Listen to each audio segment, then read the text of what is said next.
Hello students, welcome back to my channel. कैसे हो आप सब? उम्मीद करती हूँ बेटा सभी अच्छे होंगे और अपना ख्याल भी रख रहे होंगे।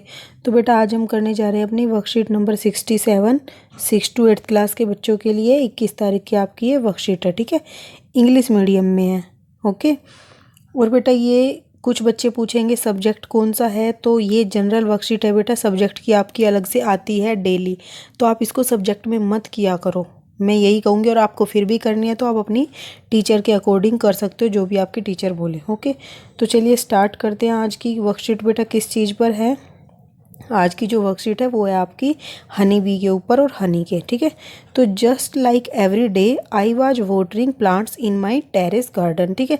तो हमेशा की तरह मैं क्या कर रही थी, आज भी अपने गार्डन में जो कि उसकी छत पर है, प्लांट को पानी दे रही थी। Suddenly A lot of honey बीज केम फ्लाइंग। तो उसने अचानक देखा कि बहुत सारी मधुमक्खियाँ थी जो वो उड़कर उसकी तरफ आ रही थी, ठीक है, या फिर उड़ रही थी या आ गई थी। व्हेन आई चेक केयरफुली, जब मैंने ध्यान से देखा तो I noticed A honeycomb on one of the big plant. तो मैंने नोटिस किया कि एक बहुत बड़े पेड़ पर क्या है, ये मधुमक्खी का छत्ता है, ठीक है। I was very excited to see it, और मैं बहुत ही एक्साइटेड थी इसको देखकर। Because I had only read about it in the books till now, क्योंकि मैंने अभी तक इसके बारे में बुक्स में ही पढ़ा था, ठीक है, देखा नहीं था। तो कई बार आप भी कई चीज़ों के बारे में सुना होगा, आपने पढ़ा होगा, और फिर आप उसको सामने देखते हो तो आपको भी बहुत ज़्यादा एक्साइटमेंट होती है उसके बारे में जानने की, ठीक है। नाउ आई अंडरस्टूड, अब मैं समझी कि Y reading books is so important. तो जो कि मतलब रीडिंग बुक्स होती हैं वो कितनी ज़रूरी होती है हम सब के लिए, क्योंकि जो चीज़ें हम अभी नहीं देख पा रहे उनके बारे में अगर हमें पहले से पता होगा तो हमें ज़्यादा नॉलेज मिलेगा जब हम उनको सामने से देखेंगे तो, या हमें अच्छे से समझ आएंगी और भी ज़्यादा। Had I note learn about staying away from the honeycomb. तो अगर मैंने ये चीज़ें नहीं पढ़ी होती कि हमें मधुमक्खी के छत्ते को छूना नहीं चाहिए, तो क्या होता, I would have to touch it out of the curiosity. तो नहीं तो मैं क्या करती, इसको ज़रूर छूती अपनी जिज्ञासावश, ठीक है। And got beaten by the honey bees, और मधुमक्खियों के द्वारा काट लिया जाता।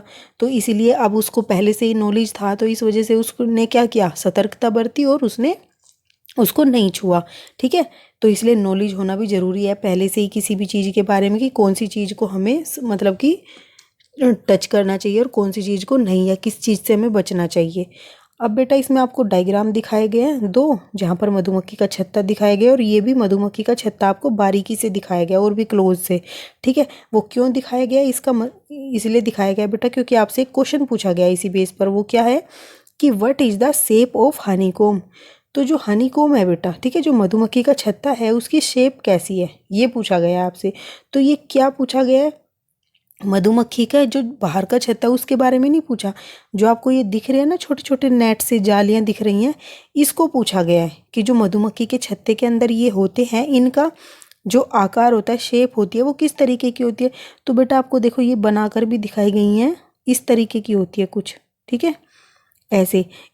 मतलब इसको क्या बोलते हैं, हेक्सागोनल। क्यों? क्योंकि इसमें क्या होते हैं, 6 कॉर्नर होते हैं, ओके। 6 कॉर्नर कह लो या 6 साइड्स बोल लो, तो इसलिए इसको क्या बोला जाता है, हेक्सागोनल, ठीक है। तो आप यहाँ पर क्या लिख दोगे, हेक्सागोनल शेप होती है, ओके। अब नेक्स्ट है बेटा कि what is the substance in honeycomb and how is it beneficial for अस। तो बेटा जो कि सब्सटेंस मिलता है हमें हनीकॉम से या मधुमक्खी के छत्ते से, और वो हमारे लिए किस प्रकार लाभदायक है, ये हमें बताना है। तो हमें क्या मिलता है बेटा, हम सब जानते हैं मुख्य रूप से तो क्या मिलता है, the substance found in the honeycomb is mainly honey, ठीक है। तो जो सब्सटेंस मुख्य रूप से पाया जाता है हनीकॉम मधुमक्खी के छत्ते में, वो क्या है, हनी है। इसके अलावा बेटा वैक्स भी पाई जाती है उसमें, ठीक है, जिसके द्वारा वो अपना छत्ता बनाते हैं। Which is very beneficial for us such as, और वो हमारे लिए कई तरीक़ों से लाभदायक है, जैसे कि it is used as an antibacterial to cure cough and cold, ठीक है।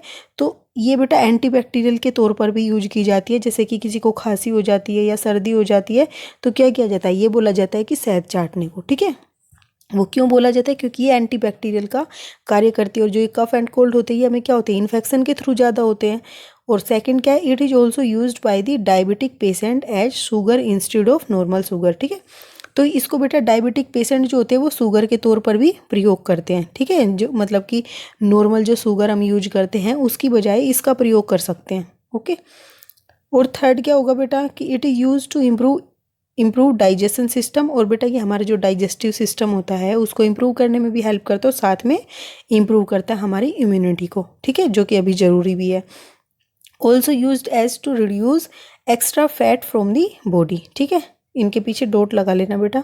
तो और ये क्या करती है, वजन घटाने के भी काम में आती है, ठीक है, प्रयोग में करते हैं, आप सब जानते होंगे। और फिफ्थ जो है वो क्या है, it is also use to improve skin texture, और बेटा ये हमारी स्किन को भी क्या करती है, उसके टेक्सचर को भी इम्प्रूव करती है, उसके भी तुमने देखा होगा कई सारे कॉस्मेटिक प्रोडक्ट्स में इसका प्रयोग होता है, तुम फेस वॉश वगैरह यूज करते हो उसमें भी ये प्रयोग में आते हैं, ठीक है। क्यों, क्योंकि ये हमारी स्किन के लिए अच्छे होते हैं। अब बेटा आपका थर्ड क्वेश्चन क्या है, do you know that the honey bees play a very important role in protecting the environment. तो क्या आप जानते हो जो हनी बीज होती हैं, मधुमक्खियाँ होती है, वो इंपॉर्टेंट रोल प्ले करती हैं किसमें, हमारे जो एनवायरनमेंट है उसको प्रोटेक्ट करने में। कैसे, इसके बारे में तुम्हें इन्फॉर्मेशन लिखनी है। तो बेटा कैसे करती है वो, जो हनी बीज होती हैं वो इम्पोर्टेंट रोल प्ले करती हैं प्रोटेक्ट करने के लिए एनवायरनमेंट। कैसे, as growth of the most of the trees and plants, मतलब कि जो ग्रोथ होती है अधिकतर प्लांट्स की और ट्रीज की इन आवर एनवायरनमेंट, जितने भी पेड़ पौधे हमारे पर्यावरण में विद्यमान है, डिपेंड होती है इनके ऊपर। क्यों, because they help in pollination process. तो ये क्या करते हैं, पोलिनेशन प्रोसेस में हेल्प कराते हैं। वो पोलिनेशन प्रोसेस क्या होती है बेटा, आपने 7th क्लास में पढ़ी होगी, जिसमें क्या होते हैं, पोलन ग्रेन जो होते हैं एक प्लांट से दूसरे प्लांट में जाते हैं या उसी प्लांट के दूसरे फ्लावर के अंदर जाते हैं, ठीक है। As to move pollen grain from one plant to the other plant और one flower to the another flower. कैसे, तो बेटा जो मतलब कि फूल होते हैं किसी प्लांट्स के, तो उसके अंदर क्या होता है, नेक्टर होता है, जिसको क्या करती है मधुमक्खियाँ लेने आती हैं।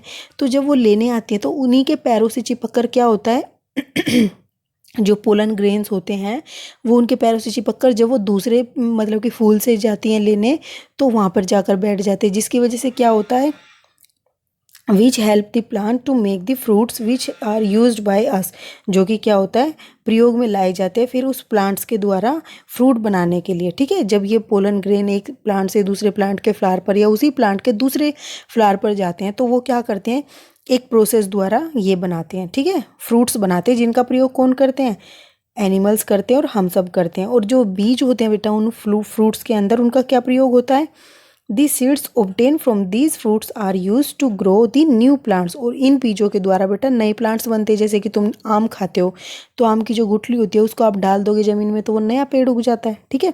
Therefore honey bees play a very important role in protecting environment. तो इसलिए क्या होता है, ये इंपॉर्टेंट रोल प्ले करते हैं। अब फोर्थ क्वेश्चन क्या है बेटा, what other animals protect the environment apart from the honey बीज। तो कौन से ऐसे एनिमल्स हैं हनी बीज के अलावा जो क्या करते हैं, प्रोटेक्ट करते हैं एनवायरनमेंट को, ठीक है। तो कौन कौन से हैं बेटा, some other animals also protect the environment, example such as earthworm हो गए बेटा, जो गली सड़े छिलके होते हैं, पेड़ पौधों की पत्तियां होती हैं, उनको क्या करते हैं, खाद में बदल देते हैं, ठीक है, मैन्योर में। ये स्क्वायर नहीं है बेटा, स्क्वेरल है, ठीक है, SQUERREL, ओके, मतलब कि गिलहरी। तो ये भी क्या करती है बेटा, जो हमारा पर्यावरण है उसकी सफाई में हेल्प करती है। और जो रैट्स होते हैं वो क्या करते हैं बेटा, बिल खोदते हैं, ठीक है, जिसकी जैसे कि चूहे क्या होते हैं, ज़मीन को खोद देते हैं पेड़ों के साइड में, जिससे क्या होता है, जो एयर होती है वो पेड़ों की जड़ों तक आसानी से चली जाती है, और जो मतलब कि पानी होता है वो भी जड़ों तक जल्दी से पहुंच जाता है, ठीक है। और जो बेटा कोए होते हैं, क्रो होते हैं, ईगल होते हैं, ठीक है, ये क्या करते हैं, जो भी कोई जैसे कोई पशु पक्षी होता है या कोई जीव जंतु मर जाता है तो वो गलने सड़ने लगता है, ठीक है। वो गलाता सड़ाता कौन है, उनको माइक्रो ऑर्गेनिज्म, ठीक है, इनके बारे में भी हम पढ़ चुके हैं, या अगर आप 7th में हो तो 8th में जाके पढ़ोगे आगे, ठीक है। तो ये क्या करते हैं बेटा, उसको खाते हैं, तो जिससे क्या कर रहे हैं, वो सफाई कर रहे हैं हमारे एनवायरनमेंट की। तो इस तरीके से हेल्प करते हैं हमारे एनवायरनमेंट को प्रोटेक्ट करने में, ठीक है। तो ये थे बेटा आपके आज के कुछ क्वेश्चन आंसर, उम्मीद करती हूँ आपको अच्छे से समझ आ गए होंगे, कोई डाउट नहीं रहा होगा। तो नेक्स्ट जो होगा बेटा हम अपनी नेक्स्ट वीडियो में करेंगे, तब तक के लिए ऐसे हंसते रहिए, मुस्कुराते रहिए, पढ़ते रहिए और आगे बढ़ते रहिए। Thank you.